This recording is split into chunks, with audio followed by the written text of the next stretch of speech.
have lots of things to talk about. Would you like to come up and chat? Go, you shoot. Come on up here, yeah. Oh. All right, hi brother. How you doing? Hey man, good. So, what would you like to talk about? I want to talk to you. I got some things to talk about, man. Yeah, what's up? I'm concerned about artificial intelligence, brother. Yeah. I have a tech background, and it scares the fuck out of me every day. Oh yeah. Like, what in specific? What tends to go on in your mind as you you think about AI? Like what? So what the only frightens thing you? that, the main thing that frightens me, the only thing that frightens me, is the fact that there's pretty much only one restriction to the potential of the technology, and that is like obviously the energy water cost that is associated with it. That we know of right now until it becomes a more efficient technology, right? And so. Wait, are you saying like is, when you say like energy to water cost? What exactly? Like what is that? So when you develop an AI facility, right? Essentially, it's a big server farm, and it uses combined compute power to like provide the responses that the AI is giving you, right? And so usually that's like cloud-based or whatever, but it takes a lot of energy and a lot of cooling capacity and stuff to be able to produce the compute power that is required for AI to function. Gotcha. Basically right now. That's a very generalized like description, but what scares me is we're getting to a point where it's getting more efficient. People are investing a lot more money into it, and like governments and stuff are turning it into like a weapons race, so to speak, which is great. Yeah, kind of, yeah. But it's really shitty for fucking like careful development, like ethical development of technology tends to go off the rails a little bit when you get like the military involved or the government involved or a really high level corporate entity like Tesla or like whatever that has a lot of money that it can throw towards these various technologies and stuff. And like what concerns me is that the latent potential of this technology will, number one, change the way that the world works inherently just completely to an unrecognizable form that's either going to be like one of two ways. Either it's going to be great for us or it's going to be shit for us, right? But my feeling lately, based on everything going on in the world right now, right, is that it's going to be very commodity rich, people poor, right? Yeah, there's going to be like a bigger, like cyberpunk. There's going to be like a bigger margin, or there's going to be a bigger like diversity, I guess, in wealth. Yeah. In wealth, right? It's the rich are going to get richer and the poor are going to get poorer. Yeah.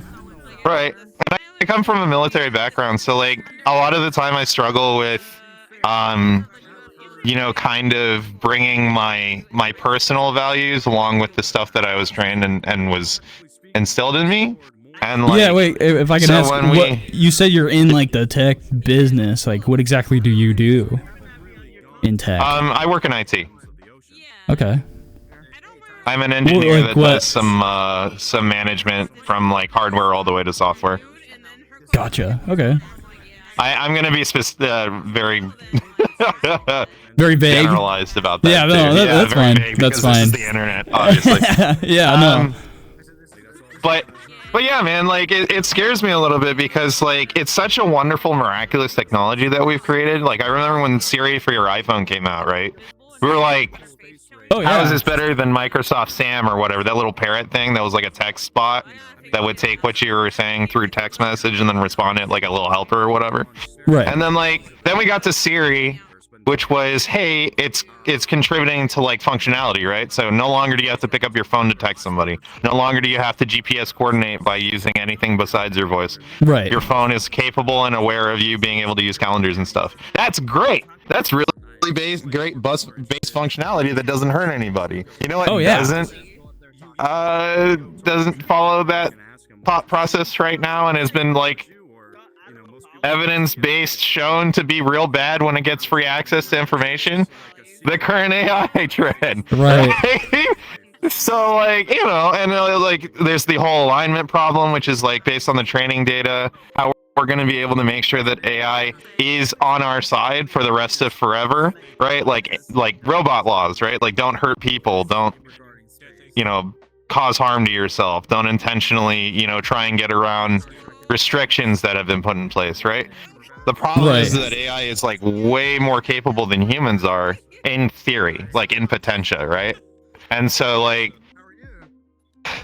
when I look at like the overarching macro view of AI as a technology, right? You've got China and you've got the US that are developing it very quickly, almost like, as I said, an arms race situation. Both of them seem to not really care about the ethical considerations that are being attached to, like, the tech, right? Like for a gun, if you're making a new gun, you're going to ensure that there's a safety on that firearm, right? Mm-hmm. But there's no AI safety with AI.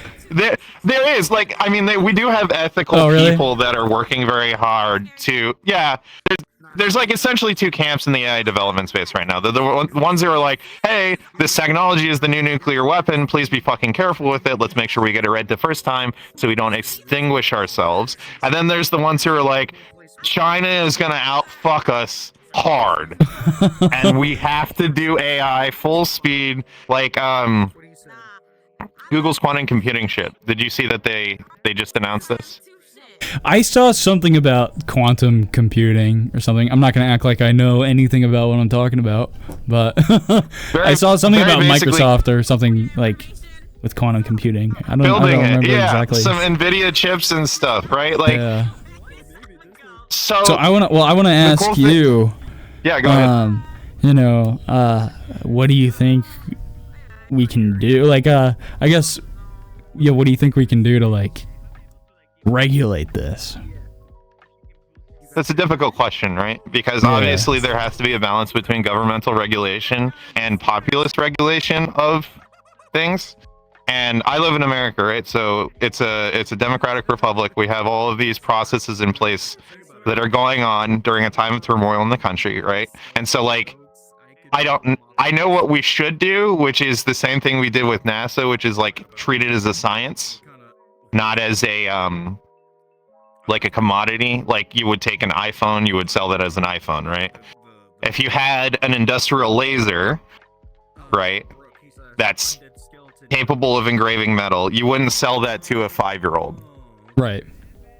So reasonable management of the technology such that it is through the development cycle is critical. And then when you market it, ensuring that those safety measures are in place, like content filters, like workaround filters, like coming up with like day 1 or day 0 exploit fixes, like having a good cybersecurity team on them is important. And then also understanding exactly what makes the AI tick is the biggest thing we're missing right now, because at some point, the AI became like this black box thing where we just don't understand how it does what it does. Like it's based on probability, right? It's showing you what it thinks you want to see. It's not showing you what the actual answer is right now. But we are getting to the point when artificial generalized intelligence is going to happen, and it's just going to be better at everything compared to us, like without question, everything. Yeah. And like that's if that's not managed, that's bad, you know.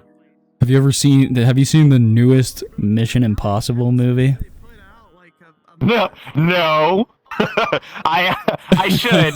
I had Tom Cruise on one of my buddy's ships before, and he was kind of a dick to the whole crew, but that was a long time ago. So well, I won't spoil it, but like it's all about AI like taking over the world and them like stopping it. Yeah.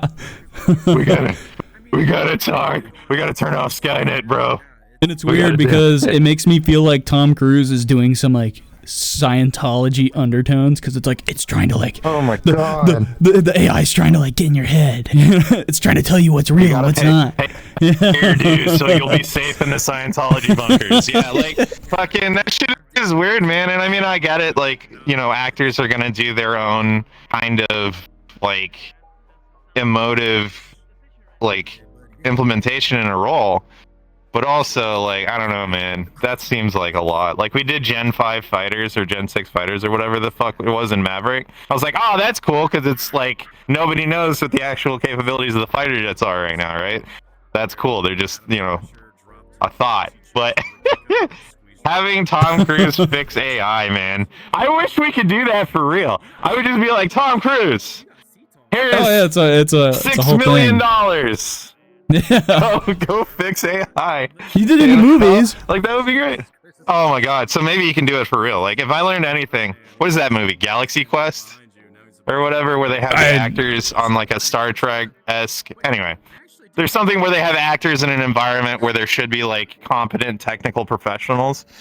And I feel like it would be very much that kind of slapstick situation. But yeah, man, that's what scares me. Yeah. Well, I want to ask you some questions outside of this. I want to know, like, sure, who you are. Who are you? What do you do? You know? Oh man. So, just a little guy. I'm a little bearded fat man. Can I drink? Is that me cool? Too. Yeah. Fucking cheers, brother. I'm a little bearded fat guy too. You know, I am in the same boat. Little bearded fat guy. Yeah. I LARP. I write a little bit. I do IT, as I said, which I take great pride in because I have no college education. Right? Oh, so wait. So you started IT like with no degree? Is that what you're saying? Like you didn't? Yep. You learned from the bottom. What is that like? Yep. It honestly makes me feel like school, like college as a whole, was kind of a scam because instead of like training you for something that you want to do, they say, hey, you have to prove your capability to finish a task that we provide you because we want that response in business and stuff, right? Like, whereas in IT, I figured out, hey, I know how to fix Outlook, your email on your computer, right? I can fix the time on your computer, which causes a whole bunch of issues, right? I can fix your connectivity problems. I can go into the router. I can configure the router for you so that you can have communications. I can do all these things. And like, I have people that are like genuinely educated, like doctorate level people who I feel are not very intelligent people, if that makes sense. Like that are in the same field as you? Yes. Absolutely. And like, you know, it's not like software designers or scientists who are working on theoretical like code base or whatever, right? But like, genuinely, there are people who will sit there and be like, we're developing this program, right? From a management perspective. And that's usually how it works, right? It's like the higher up people are people who are higher educated because they have the degree, because they have X, Y, and Z, right? And they go, we want this objective to be filled. And you go, okay, well, here's the practical application of the product that I can do such that it is with the budget that you've provided me with, right? It gets in a lot of the time, the administrative individuals are the ones getting in the way of progress, right? Like, so bureaucratic red tape is crazy. If you could, I want to focus on like your journey through this really quick. Sure. Like, how did you get, like, where did you start? Where did you start to like get into this kind of work? If you could like get into IT. If you could like just go through to where you are now, like just briefly, like what does that journey look like? Sure. So, you know, I was born in the 90s, during a time of when, like, you know, the computers and internet were starting to really become mainstream for most people. A lot of people had a personal computer in their house, and everybody would share that family computer, and there was dial-up internet. You couldn't be on the phone, do all that stuff, right? So that's the very start. Is I was a gamer during a time when gaming was not an easy thing to achieve unless you had like a handheld device or a console, right? They were built specifically for that. Because I was a PC gamer, World of Warcraft, for example, it had a bunch of install disks. I had to figure out my way around Windows to make sure it worked like that. And, you know, eventually, like, the adults in my life were like, I don't know how to set the time on my fucking VCR. And I was like, I got you, fam, no worries. So I troubleshot the the VCRs or whatever, and it felt good to be able to solve a problem that somebody else had, you know, difficulty with. So fast forward a couple years, I've done as many jobs as I could get my fingers into, right? You know, I did hardware store stuff, I did corporate, I did some sales stuff. I was a plumber's assistant for a little while. I did I went on a tree planting farm. I was a ranch hand, like as many things as I could touch to see what I wanted to be in the world, because that was the biggest thing out of high school for me, was I didn't fucking know what the hell I wanted to do. I did college, you know, who for a year. Fucking does, that dude? Shit was fucking dumb. Yeah, that's the right? way. Like, I mean, how else are you gonna learn? They expect people to do that. They expect people to just know, though, which is crazy to me, because you think about an 18-year-old kid now. Yeah, no, that dude has no idea what the fuck he's gonna be. Yeah, no. In 5 years. Absolutely you know not. what I mean? Yeah. But then I joined the Navy after that, and I scored well on my my test, essentially, that they give you at a facility called MEPS. And that essentially dictates what your job is going to be in the military, right? Scored very well. I joined the military. I got 6 years of experience in the military doing IT in a military environment, right? So, along with dealing with the military lifestyle, I also had to be kind of like turn and burn on technical knowledge, right? Because all of your exams that you had were based on your technical expertise, right? It wasn't just, hey, I need to memorize this text to know what I was doing. It's right. Also, well, I know this because contextually I've done it before, right? So we would do those exams. You get through that. Eventually I got out of the military, and I had to figure out what I wanted to do with my life, right? And so what I did was I sat in my house during COVID, and I got super depressed, and it was a bad fucking time because we couldn't figure out what was going to go on. I had a buddy call me, said, hey, do you want a job? I said, I don't know, man. Like, I'm trying to go to college and like get certified and like figure everything out. He's like, nah, fuck that shit. I was like, dude, but I got to make the money that I need to have. Like, there's a certain level of life that I want to be at some point, right? And he's like, how'd you like to make that money right now? And I was like, I am vastly underqualified for this. Do not hire me. And they're like, cool, you got the job, essentially. Like, in a good way, right? Because they believed in me. I had somebody vouch for me. And, like, I ended up in a good position where they allowed me to kind of take my baseline technical knowledge and turn that into experience. Right. Right. And so because of that opportunity, which I think honestly is the biggest issue with America's job market right now, is there's nowhere for you to get in that's an entry level job that is like sustainable. You know what I mean? Yeah. Yeah. No, I agree with that. Every entry level job right now is just like kind of to maybe barely get by, you know? It's glorified internship. It kind of is, yeah. In my opinion. Yeah. In my opinion. But anyway, so I had a great where are you? Opportunity, and I just applied myself. Nice, dude. And like that's where you've been since? Yeah, I love my job, man. Hell it's yeah, like, dude. It's How long have you been there? Nice balance between. Oh man, like 4 years now. Nice. Yeah. Hell yeah, man. Yeah. Well, that's awesome. So I get to travel and I get to touch cool shit and be a smart boy in meetings. I like feeling like a smart boy in meetings. That's true. That's true.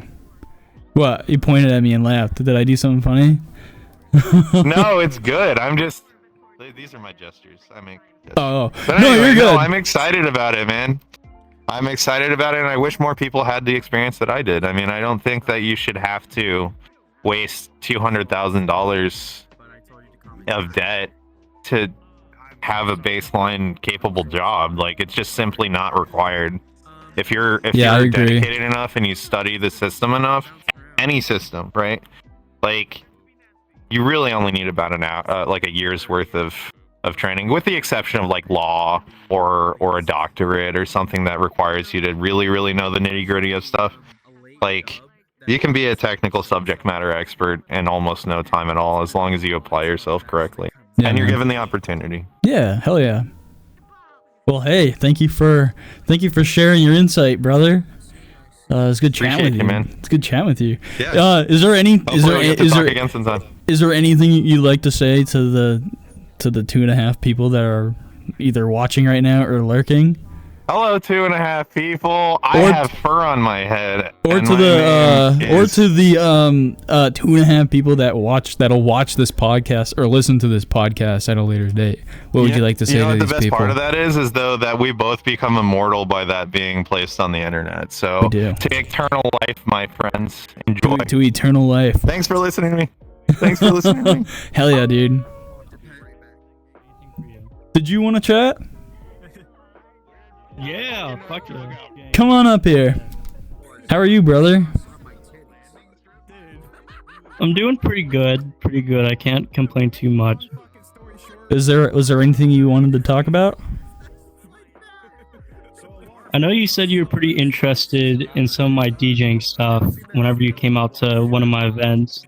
Yeah. So for context for that, for this past Halloween, I was at your little DJ event with your girlfriend Nyla, and I was hanging out with you guys. Yeah. And I was like, hell yeah, I'd love to know more about what you do. You know, what your journey is like. How did you get into DJing and stuff? Dude, I love the lore of it so much, like how it first started. So, like mid-November, like last year, and my current girlfriend Nyla was dating somebody else at the time, and there's this one club on VRChat, just a world, like not a specific group, or no, it is actually a specific group, I lied, but they would host events there. I believe it was like every Friday, and she invited me along the first time I went, and the guy who was like DJing up there, you know, like he was close with like her ex at the time, or her boyfriend at the time, and he would come over to like our group, and I'd be like, oh dude, could you play this song? He's like, yeah, I got you. And then he wouldn't play the song, and I was like, okay. And then, you know, the second week around, same thing would happen. I'd be like, oh, can you play a song? He'd be like, oh yeah, I got you. And he wouldn't. And then I kind of noticed he wasn't actually DJing. He was just kind of like putting YouTube links up there and just playing like videos, doing that kind of thing. And I was like, okay, so the was third this week came around. Was this in VRChat or was this like in person somewhere? This was in VRChat. Oh, okay, gotcha.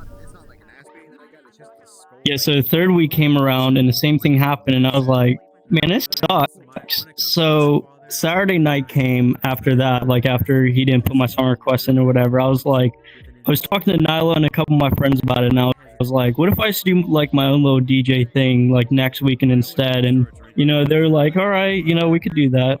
And so Sunday, Nyla posted an announcement in her server like, hey guys, Scar's gonna do like a little DJ event this weekend. Be super cool if you guys came out. And I was like, all right, cool. So I put like a whole little playlist together, like in Spotify. Was this just this past weekend? Was this recent, or was this like a while ago? This was November last year. Oh, okay, gotcha. And this was your first announcement. Oh, sorry, I didn't mean to talk over you. This is your first like DJing thing that you're doing? Yeah, ever. Hell yeah. On accident too, kind of, sort of. So I just put like a Spotify playlist together. So I wasn't a DJ during this time, like at all. I didn't have like any like decks or any hardware or anything, any software, anything like that. And so I put this whole playlist together, and I was like, I wonder how like authentic I could get with it, because I was originally just gonna put song links in and then just do it like that. But I got curious and I downloaded like a demo version of one of the DJ softwares, and I kind of like threw some stuff in, and I tried like a couple of just basic transitions, which is a nightmare on mouse and keyboard. And I kind of made something work, and I sent it to our little like personal friend group chat. And I was like, I might have something going here. Like, I'm kind of creative with this. And they're like, yeah, you know, you do got something going on. But I was like, mouse and keyboard just ain't the move. So I went to work the next day. I believe this was Thursday, and the event was for the upcoming Saturday, that Saturday. And I was just goofing around on the computers, and I went to Guitar Center, and a beginner DJ deck, the FOX4, it's only like $350. And I posted it in the group chat on my break. And I was like, you guys think I should do this? Should I just wing it and see what happens? And like everybody said yes, like go for it. Let's see what you can do. And I was like, all right, bet. So Friday after work, I went to pick it up and I watched, like I just binge watched like DJ tutorials and whatnot. And then Saturday night was the first ever time I did like an actual DJ set, because I was actually usually using like a software and I had the actual DJ decks. And granted, like it was good, but it was kind of bad compared to like what I'm doing now, you know, a year later. But that's how it first ever started. I mean, like with any beginnings, like you're gonna, like, the more you do something, the more you recognize your errors from when you first started, you know. So I think that makes sense. Right. But then to anybody else who sees this like externally, they're probably like, oh hell yeah, that's dope as fuck. Like people aren't gonna really pick up on those errors. So you said, I think at the beginning you're like, you said you like the lore of DJing. What exactly does that mean? Like, kind of my story. Oh, okay. So like the way you kind of got into it. Gotcha. Because it's definitely been like climbing a cliff without any climbing gear for the most part. Because I'm going into this just like as myself. Like I didn't have like DJ friends or anything. Like any DJ friends I have now or anybody that's in the community are people that I've gone out and, you know, networked with and partnered with. And the biggest one I will say is because for the longest time I was just doing the thing with like Nilo server where, you know, like every other Saturday we called it Scar Rave, and we would just like run that like every Saturday. And then one day afterwards, Nyla wanted to go to a bar because like that used to be our big thing. Like after a rave, we'd go to like Sunset, and she noticed her friend that she hasn't talked to in like years. Her name's Luna. She was like, "Oh, I have a friend here I haven't talked to in a long time at Sunset." And so we hopped in there, and I went to go do something because after I DJ, I get sweaty. I take my headset off, wipe my face because, I mean, I'll get to that later. But like one of the things that kind of sets me apart from, I would say, like a vast majority of VR DJs, I understand why they do desktop, especially for performance issues. I've suffered from that, my God, but I just like being in there and, you know, actually like dancing up on stage and whatnot. But anyways, I was getting sidetracked. I came back, put my headset on, and Nalo ran up to me. She was like, "Oh my God, Scar, guess what? Luna's a DJ now too." And I was like, "What?" And so Luna never lets us down. So I used Voice Meter, and I was playing like a little bit of my set through my mic to her to listen to, and she was really digging it. And she was like co-running a community, and then later down the road she made her own, and we've just kind of like been super close since. Like she'll host events, and then she'll like always have me DJ, and now we both co-own kind of like a club server where we're hosting DJ events. That's where you were Halloween night. That was one of our events that we put together. Like yeah, that was a cool world. If I could describe the world, like it was like you spawn in this hallway, right? And then you go down, and then there's like, I think there's like a little bar, spin the wheel, there's a couple pool tables, and then there's just this dance floor. That's not like, I like the size of the dance floor in your world because it's not like fucking giant. It's just like a little thing. It feels like a nice small venue. You know, it doesn't feel like it's this big event thing. But yet it's kind of like, in terms of this community, it still kind of is. And then you have like a never have I ever thing, I think, or like a board game thing, I think. But I just really like that world. But yeah, that one was probably one of the better ones we've done it at. One thing that like me and Luna and pretty much every other DJ on VRChat has like suffered with is like people like paying attention to the sets and keeping like viewer retention. That's been like a huge struggle because a lot of these like Quest compatible DJ worlds, they are usually a lot bigger, like probably 5 times the size as the one we were at Halloween night.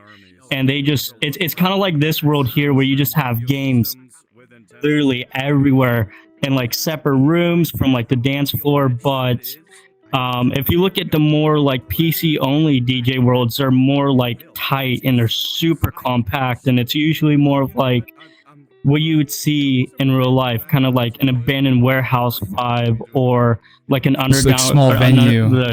Underground club. Yeah, like dive bar almost. Because me and Nala, we went world hopping a couple of weeks ago, and we found this one venue that's run by this really big group on VRChat that they use all the time because like they commissioned it, and it is so small. It's probably like the size of the entrance out there, like the little lobby or the lobby area out there. Oh yeah. And you just have like the DJ decks, and you just kind of have like I think it was like an abandoned warehouse, but like a really small one. But it was capable of holding like 80 people in there minus the DJ. And that kind of sets like what kind of vibe you want to have like as a DJ and at your events. And I know like me and Luna have talked about that before, because we'll go to some of these like DJ worlds, and they're just these huge kind of like super game oriented, not really much focus on a DJ. Like I think the worst world that I've ever DJ'd at, and the one that I disliked the most, was House Party, because it's a whole house and everybody can just be inside the house, and there's bedrooms and there's games in the basement, and the backyard area is just so huge. So like, most of the time you have like nobody in vicinity of the DJ booth. And it's like, when it comes to like actually DJing, like IRL outside of the VR scene, like your number one job besides the music, besides like mixing it, is to hype up the crowd, because everybody's kind of looking at you as like the hype man. Their vibe is going to be based off what you're doing. So, especially like, can I ask you, like, do you do any DJ stuff outside of VRChat? I'm trying to. One sec. So I applied for a convention to VR at, or to DJ at, sorry, and it didn't really go how me and a lot of the friends I've gathered along the way, how we kind of expected it to. Well, they expected it to go that way because they've been in the scene for many years, much longer than I have, and they know like which cons you're likely to get into to DJ at, which ones you shouldn't even apply for. And so I have a friend who's a DJ, and she's been all around like pretty much every con she's DJ'd at. And so I was just goofing off in VR one night, and she joined off me, and I was like, oh, guess what? Like I put a DJ application for this convention. She was like you already did? And I was like, yeah. And she was like, can you like delete it? And I'm like, I don't want to. Why? And she's like, you're not going to get accepted. I'm like, oh, I was thinking like, oh, well, I'm not well, why does it matter if you get deleted or not? You're not going to get accepted. What does that have to do with that? Yeah, that's an odd approach. She was just like, the way that they organize the DJs, at least at that con specifically, is like super weird. And obviously I got denied from it, and a lot of my friends who are probably arguably better than me also got denied from it. And so I was talking to them about it, especially the ones who have been doing this for years, and trying to find out what my friend said. Just don't even worry about applying for it.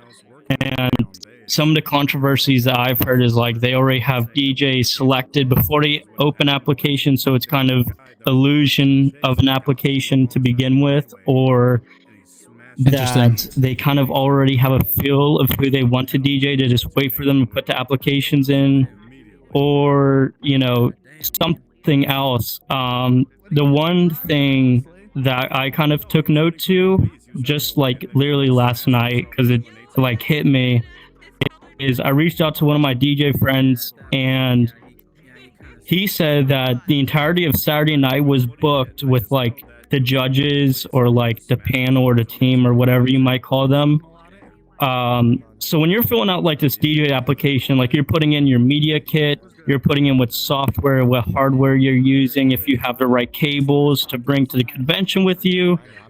One of the questions questions is like, what day or days would you be available to DJ? Like, it's a multiple choice question. Like, you can select multiple answers, and one of them was Saturday. And when I sent the roster out to my friend, granted, he also saw it because he applied as well, so he saw the same email I got. The entirety of Saturday was just filled up by like the event organizers and like the main guy and his like team or whatever. And I thought that was really weird, because if they knew that their entire team was going to be playing on Saturday, you know, I kind of thought about it like, how many of these like really talented DJs put only Saturday on their forum or whatever, right? But little to their knowledge, they had Saturday planned out for months before they even opened the applications. And you know, I mean, that's something that definitely, you know, kind of makes me nervous. You know, you're saying like forward with going with these cons. There's a lot of like favoritism almost. Like there's foundational people already like at some of these groups, and so it makes it hard to like get in. It makes it hard to like give yourself a staple. Is that what you're saying? That's pretty much like the vibe I'm getting from it, because especially with like another thing that my one friend said that told me to not even put an application in is like, the reason she doesn't want to DJ like IRL, like completely outside of the furry con scene and all of that, is like there's a lot of favoritism. Like, you have to know this guy and you have to know this guy if you want to perform at this event. But then she kind of contradicted herself, saying like the furry community is super accepting and, you know, this and that and all the other furry stereotypes of how we're all together and whatnot. And then it turns out this convention is exactly supposedly how it is IRL. Like, you have to know this guy who knows this guy who's engaged to this person. Well, yeah. And only then do you get to this person that you actually get a chance to DJ at the convention. Yeah, dude. Like, I mean, that's kind of crazy. Well, I have to cough really quick. Sorry, I was holding that one back. I mean, I feel like with any kind of like content that you're making, there has to be there's like networking involved almost.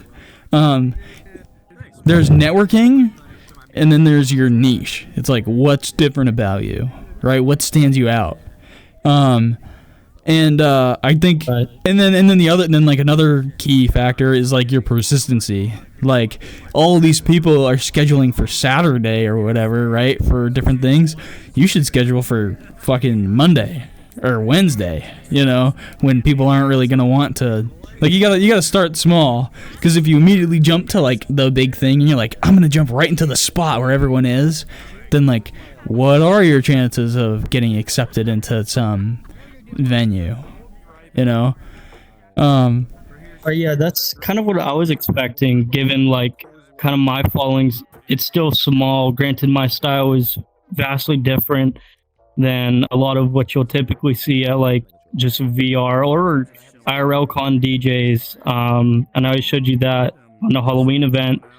But even like some of these guys that I'm friends with, I mean, they've done the networking and everything, and even then they didn't get accepted. And like, they were kind of torn up about it, like more so about the fact that things haven't changed. But they're like, yeah, I knew I wasn't getting in. And I was like, well, if you're much better than me and you've done all this networking and you know you weren't getting in, like, I had no chance with that.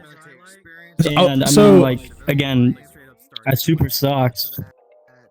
So what is it about you that's different from other DJs?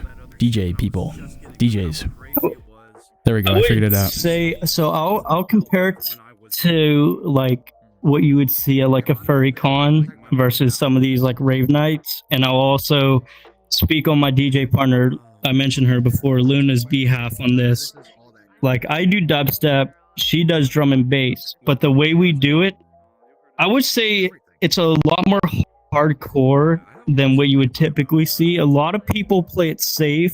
You have this huge deck with all these buttons, and something that Luna has caught on, because she just binge watches DJ sets, both real ones, you know, past furry cons, And something she's caught on to is that a lot of DJs are playing at furry cons, whether they're virtual ones or real life ones. There's a lot of like press play DJs, is what she calls it, where typically they have like 20 to 30 songs in their set list, and they're just playing the intro, doing some sort of simple transition at the outro of the song into the intro of the next song.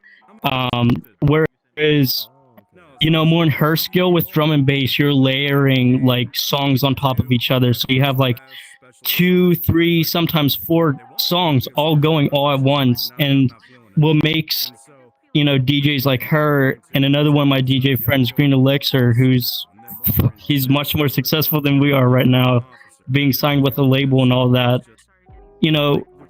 That's like the art and more so the magic behind DJing is being able to play 4 songs at once and it literally sounds like one track. That's what I really like about drum and bass.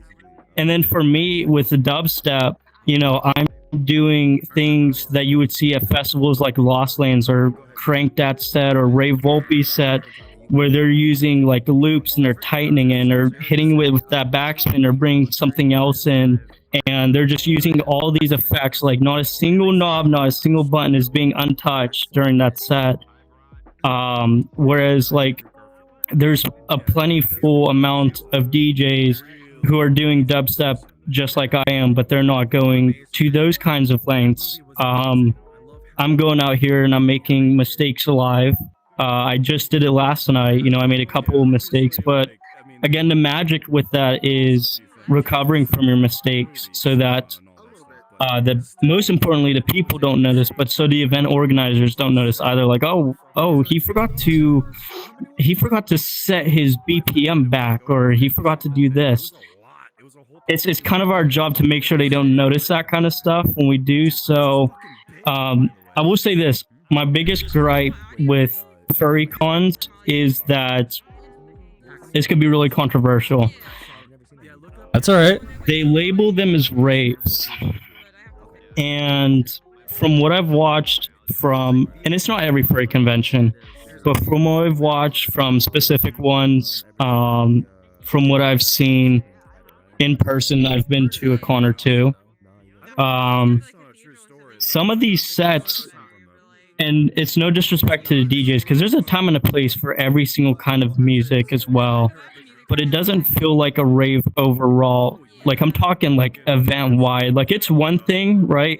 If you have like a bass house night and then the next night is like, here's some dubstep DJs, and the next night here's drum and bass. Sure. And it's kind of more like even out. So like if you're going to a furry con, you want to dance, just kind of chill, right?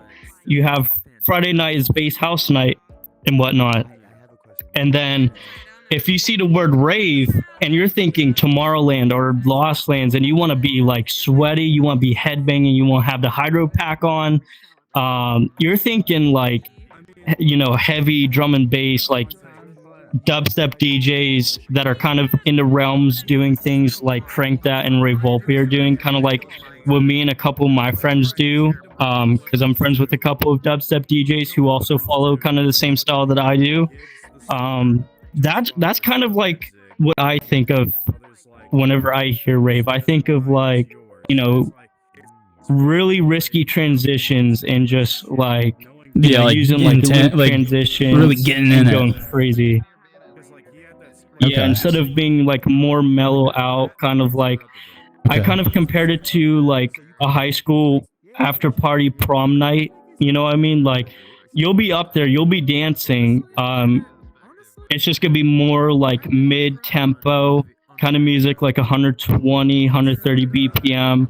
You're not really gonna be like pushing fast music like for dubstep, very heavy bass and big transitions and just like the shock value as well.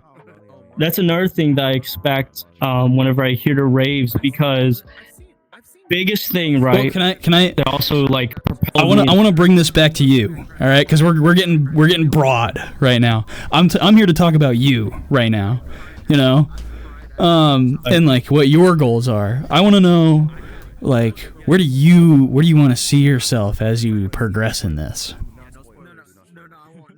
I want to see myself going to, I think, like branch out into like more groups that are more kind of heavy in like the dancing and raving scene. Because it's pretty, you kind of have to find a balance with it, at least for me, where you have nights where you DJ and everybody, like if this was a DJ booth right here, this counter, and like everybody was off, like in the lobby, just kind of doing whatever, drinking and whatnot.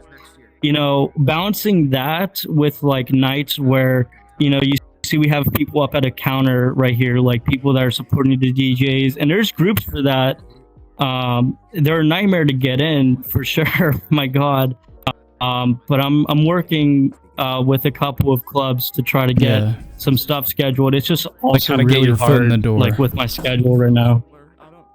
Yeah, dude. Eventually, I want to branch out into the real sector as well. Like, I would say like next year, because like I'm in the military now. I get out New Year, and then I'll be spending some time in the Pittsburgh area for the first half of the year, and then I'll be into like the Dallas area for the next 4 years after that. And so Pittsburgh, I think, could work, but Dallas, that's gonna be like the really big, like do you think as you move around these cities, are you gonna find opportunities to like get your foot in the door and do raves or DJ at some like places in these cities? I'm really hoping so, especially with like Pittsburgh being a very college football heavy place, and I guess like NFL as well, of course. But like DJing at like, you know, a club for like, you know, like Penn State or something, having like a bunch of like college kids going crazy, that could work. Even out in Oklahoma, in like the Dallas area, like you have like the Oklahoma Sooners. That's a huge college football town. You have like the Longhorns and the Cowboys down in Texas in the Dallas area.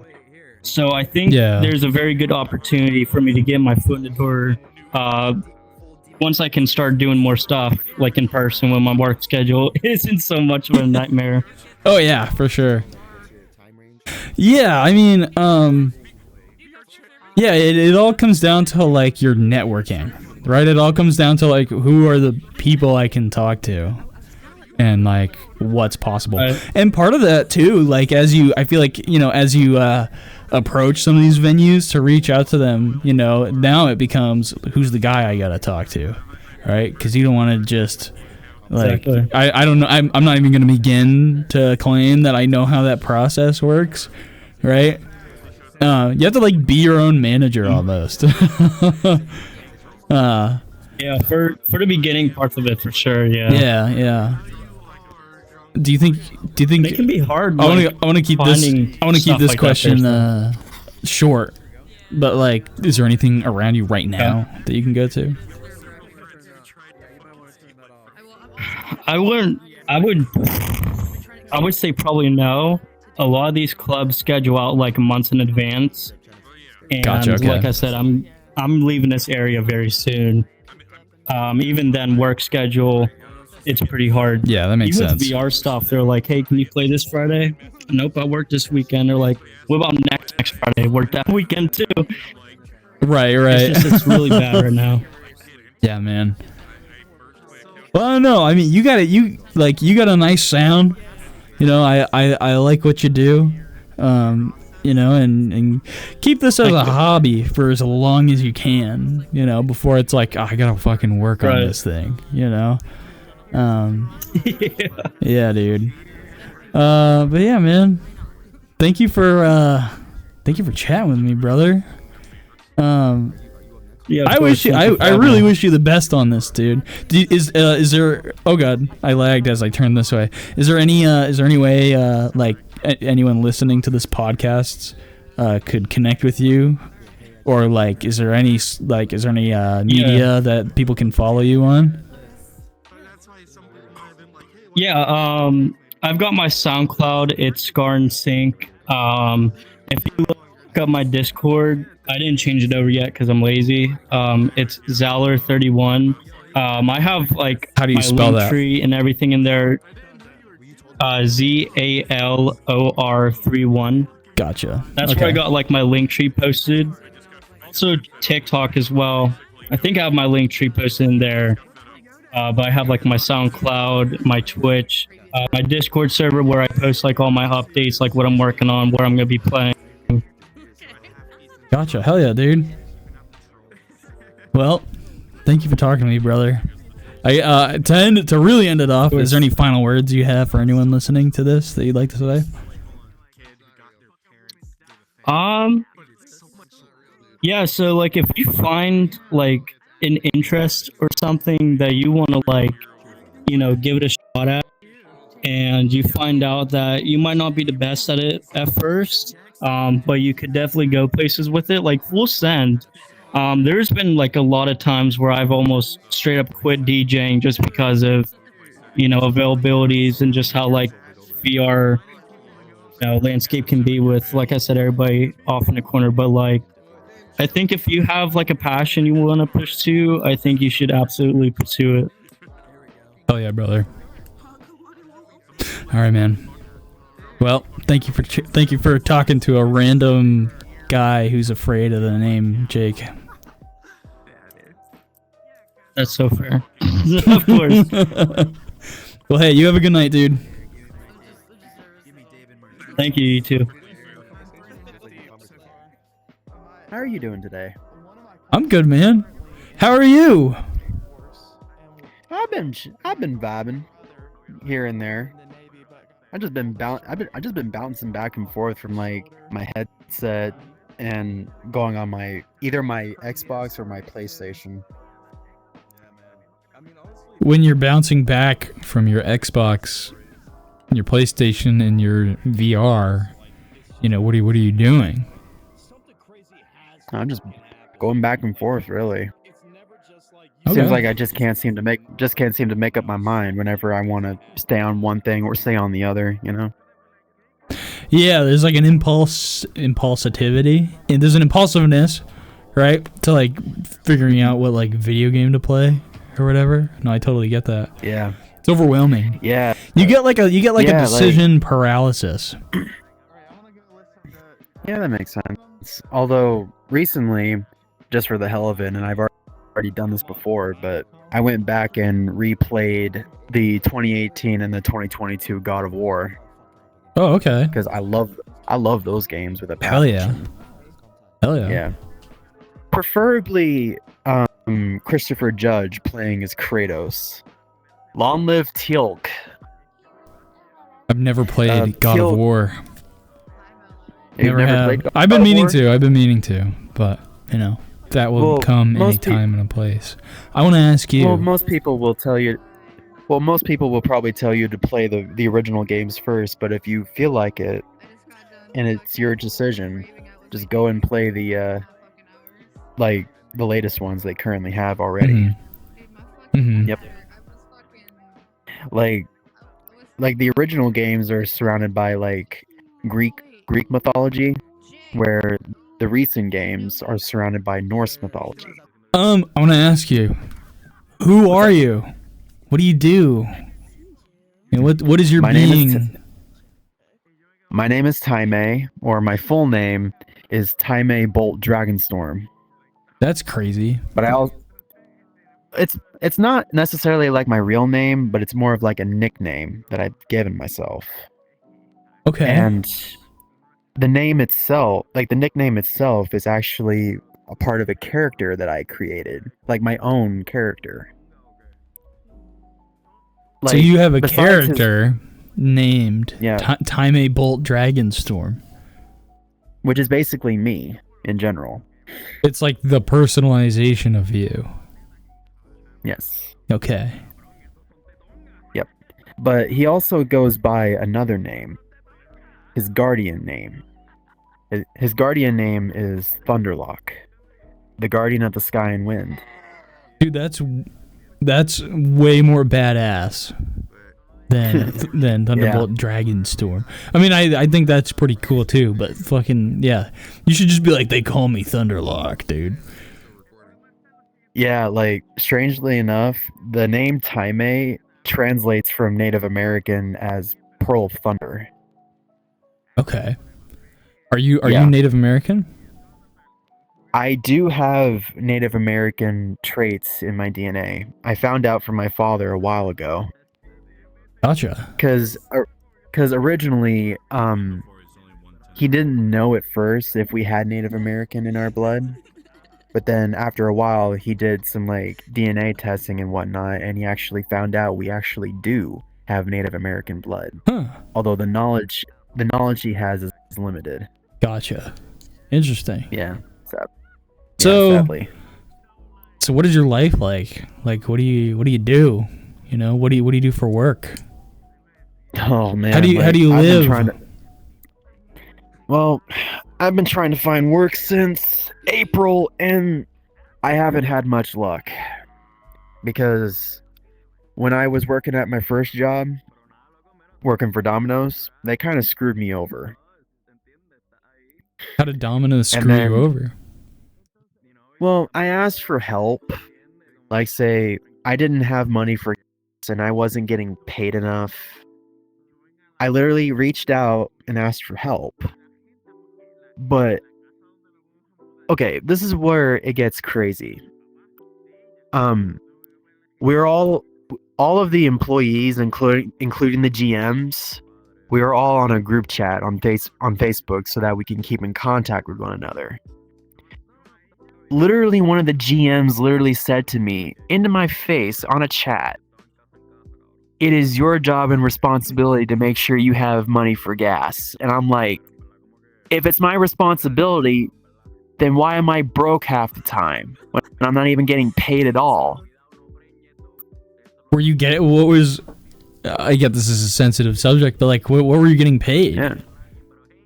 I mean, originally, because whenever I first started working there, we had a I just want to know what were you getting paid? What was your rate? Ultimately. Honestly, waiting for like 2.5 weeks of waiting to get paid, and even if I do get paid, it's not enough to cover for gas. How far away did you live? Dominos. From car ride, I only lived about, let's see here, 15-20 minutes away, give or take. Gotcha. Which is like from where I lived and where Domino's is, that's like 5-6 miles away from where I live. Uh-huh. Yeah. And after one of the GMs literally told me that to my face, oh man, that level of disrespect hit me. Well, like listen, brother. I'm gonna be real with you. It is kind of your job to pay for your own gas. Like Domino's isn't gonna hand out gas money because that's part of your paycheck. I know. But how am I supposed to do that when I'm not even getting paid half the time? Well, this is where I'm getting confused, because I asked you, how much do you make? And then you would like dodge the question. Let's see here. Which is fine. If you don't want to tell me how much you made, that's okay. You know. Yeah. I'm just being real with you. Honestly, yeah, I know. Honestly, this kind of subject is something I try to avoid half the time. Yeah, that's fair. Although, you want to know how much I made in general? It's up to you, man. No, we don't have to talk about it if you don't want to. Okay, let's move ahead. Move on to that conversation, because the character that I created a long time ago. Not recently, but a long time ago. Yeah, so you want to move back. Well, I guess ultimately, like, what did you originally want to talk about? Yeah. Well, I'm trying to Like, I'm not trying to do anything to promote myself in any way, shape, or form, but that's all right. I've been trying to work on my own YouTube channel as well, and trying to make videos as much as I can, and try to edit them as much as I can. But since I have a limited editing software, it's been proven difficult. Yeah. What is your editing software? Plus, my PC doesn't even want to work half the time. I don't know why. Yeah. True. A working PC goes a long way with content creation. And I've been there. I know that struggle. Yeah. I started YouTube back when I was 14, 15 years old. Mm-hmm. And I kind of fell off of it after a while, but then as I got older, I decided to pick up where I left off and try to make something different, make something new. And that's what I've been trying to do. And if I'm able, I would very much like to create a series of my own. That's Nice. which is actually based off of my own character. Yeah. I've been trying to work on like a draft of what it goes during the beginning of the story, and try to create each character, and it's been proven difficult. I'm trying to come up with so many ideas, and it just doesn't seem to want to click. How long have you been brainstorming? This series. Years. Oh yeah. Dude. Oh Years. yeah. The hard part too, I feel like, with that kind of stuff is like the second you think of something, like right then and there, you have to like write it down. You can't wait. I know. Yeah. Yeah. Like, you gotta get it down. At least try to jot it down in case you forget. Yep. Yeah, like, it's been a struggle, and I'm still trying to work out all the kinks, but eventually I'll get it done. Can I ask how old you are? I am 25, but in 26 days I'll be turning 26. Hey, happy, very early birthday. Thank you, dude. Yeah. Yep. What are your plans for your birthday? Real quick. Honestly, to tell you the truth, I don't really have much going on. I really wish I can do more on my birthday, but sadly I can't.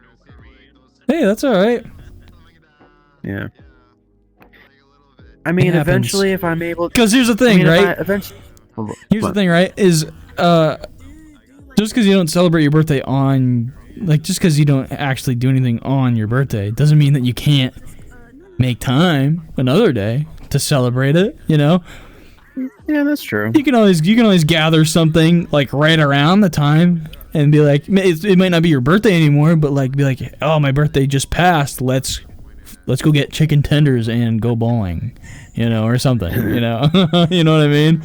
Oh man, I haven't gone bowling since my senior trip back in. I'm just setting an example, really. Yeah, I know, but when you speak bowling, my mind goes towards like certain moments in my life. Yeah. I miss home. So, all right. So we're circling around. You drafting up the story, right? What is this story about? What is your vision? Well, my story is about the creation of the universe, and originally there have been many gods that governed this universe. Mm-hmm. But then after a while there was a power struggle, and then it led to all-out war, and the universe just became the gods' battlefield, and everything was left in ruins until two gods remained. Equally, these gods were on equal footing, and they represent the balance between good and evil. But as soon as they actually fatally wound each other and they were dying slowly, they couldn't leave the universe in disarray. So, with every ounce of their strength before they died, they created their own successors in their own image. The god of light created the first angel, Lightlock. And the god of darkness created the first demon, Shadowlock. They didn't even know who they were or what they were at first. But together, they worked their best to restore the universe back to what it was supposed to be. And everything was in harmony. That's pretty cool. But that's until Shadowlock betrayed Lightlock. It wanted to seize control of the universe himself. Right. Yeah. And then after eons have passed, Lightlock knew he couldn't face him alone. So, he scoured the universe looking for worthy candidates as guardians. And my character is a guardian. And as for the other ones, as for the other guardians, I haven't really figured out who they are or what they are yet. But as soon as I do, I'll be able to put it all together. Yeah. Yep. You can like, I mean, I'm sure this is like a given, obviously, but like you can like pick out little pieces of inspiration from different things, right?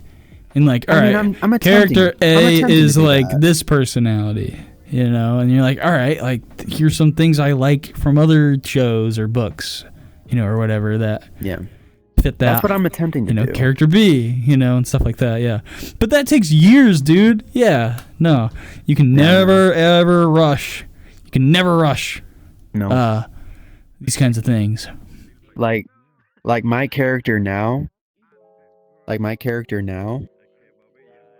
Uh-oh, you alright? Yeah, no, sorry, I was checking my stream thing. You're all set. Oh, okay. Oh, okay. No, I'm listening. I thought you were having problems on your end. No, I'm good. Yeah, my character now, he's actually a hybrid of dragon and spirit. But on his dragon half, he's more than just a dragon. He comes from a long line of demigods.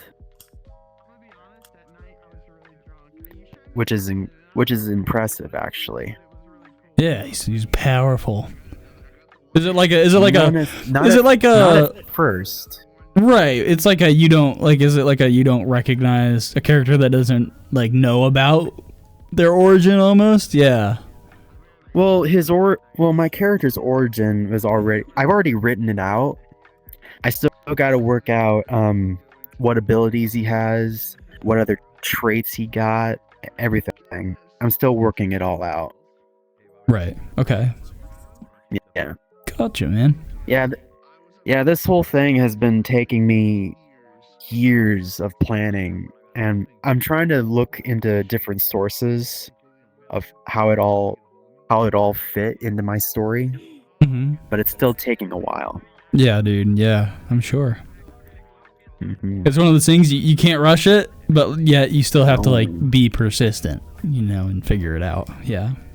Yeah. But never give yourself a deadline ever. No. Yeah, never ever. Giving myself a deadline would only make me rush it. Yeah, it's always better. It's always better to be patient and take your time with these sort of things. Oh yeah. Yep, I agree. Yeah. Indeed. But I will say this: I'm a big anime watcher, and I'm trying to get inspiration from anime itself. Yeah. Anyways, did you want to say something? Oh no. What are some of your inspirations? Real quick. That I have not figured out. Because since I started watching anime back in 2016, and it's almost been a whole decade since I've been watching anime, I've watched so much, and yet I'm still trying to piece it all together. Yeah. Because over the course of 9 years, I have watched and recorded 336 animes. Like anime shows in general. I'm really curious about something.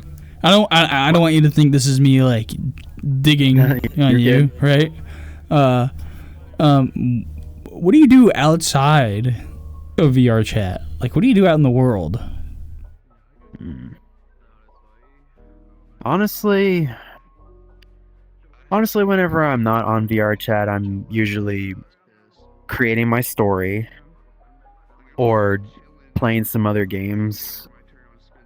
And then there's also times on which I'll just go out on a walk. Yeah. Just to clear my head and all that jazz. Can I give you some advice that I think you might like? I think you should. I think everyone needs like some activity outside of their like home. You know, I feel like everyone needs something to like go to, and that's usually filled with like a job, right? But I get people struggle with that, right? I get people struggle with that. Yeah. But dude, I like, what if you signed up for like a anime club thing, or like you signed up for like a writers club or something, dude? That'd be really cool. I feel like, you know, because then it gets you out of the house, it gets you around people, you know, and you never know, like if you can get inspiration for your story off of that, you know. I mean, that's an idea. I think you should try that. Although I don't really know anyone who does that around here from where I live. No, I mean, but that's when you research, you know, that's when you Google, or you go on Facebook, right? And I'm taking this idea from another podcast guy. I just talked about him, but it's probably not. It's taken out of context. I'm taking this saying from Therapy Gecko. Therapy Gecko, huh? Another podcast.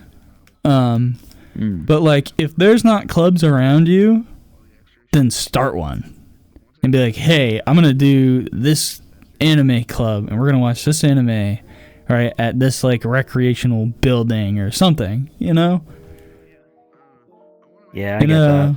You know, do it with like a couple buddies or something, man. Just to like get you out of the house, you know, keep your mind clear. Because I think when we lock ourselves in like this tight little thing, and it's just that's like our constant cyclical life. Yeah. It you know, I feel like it general, drowns us a little bit.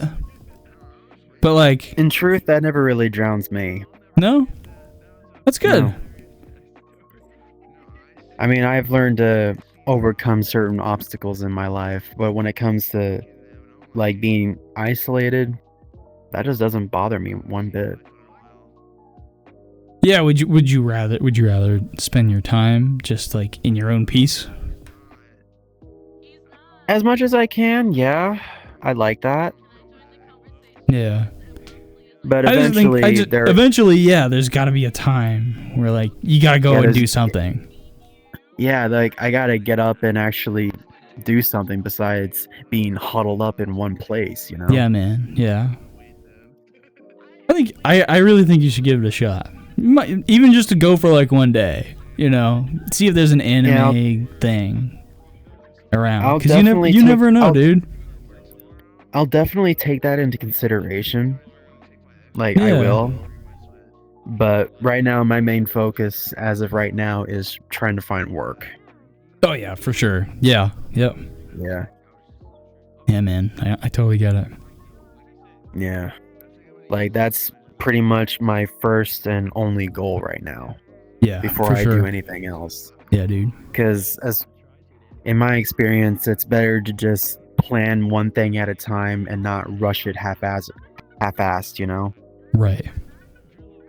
Hell yeah. Nope. That's a good mindset. Yep. I've got a good head on my shoulders. I know what to do. Ultimately, it's like if you're in a position where like you have time to figure it out, right? Mm-hmm. I get we have pressures, but like secure yourself in something that like sorry, I got distracted. It takes time to like figure out it doesn't just take time to figure out like what your right job is. You also have to like start working, you know, to like You can't just be like, all right, Yeah, I'm gonna wait for the perfect job. You got to go through and like gain that experience, and that kind of sucks, right? Because then you have to like be around people, especially when you put in applications left and right, and that's what I've been doing. Yeah, dude. Do you have a resume or anything like that? I do. Okay. Huh? Yeah, I do. It's just, yeah. I'm honestly, whenever I do put out applications, it just takes a long time, and I won't deny it. I won't deny a long time this. To what? Even if I wait after months on end, I don't get any replies. Nothing. Even if I call them after a while, I don't get any replies. Right. Yeah. Shit, dude. All you can do is keep trying, or look back on your resume or something and be like, what am I doing wrong, Honestly, that's what I've been doing for months. Yeah, dude. But I'm patient. I know. Yeah, be patient. Something will roll your way. I know. Yeah, dude. And I've been telling myself that for months, and I'm gonna have to continue telling myself that for months. Yeah. Taimah. Have we covered everything? Have we covered everything you think you wanted to chat about? Yeah, in the general sense. Yeah. Yeah. I wish you the best, brother. Yeah, you too, buddy. I get how tough it is, trying to find a job, being in that lull. Yeah, I totally get it. Especially nowadays. Yeah, dude. It's a pain. Yeah. Do you have any final things you'd like to say before we end our podcast discussion to the 4 people that are either watching or listening, and then the 2 people that listen to the podcast actually? Nah, I'm good. Okay, brother. Well, yeah, you have a good night. Thanks dude. for taking the time to.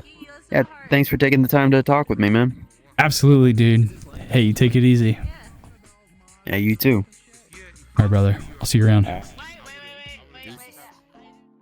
All right, that's going to do it for this episode of Practically a Podcast. Thank you for watching. Thank you for listening.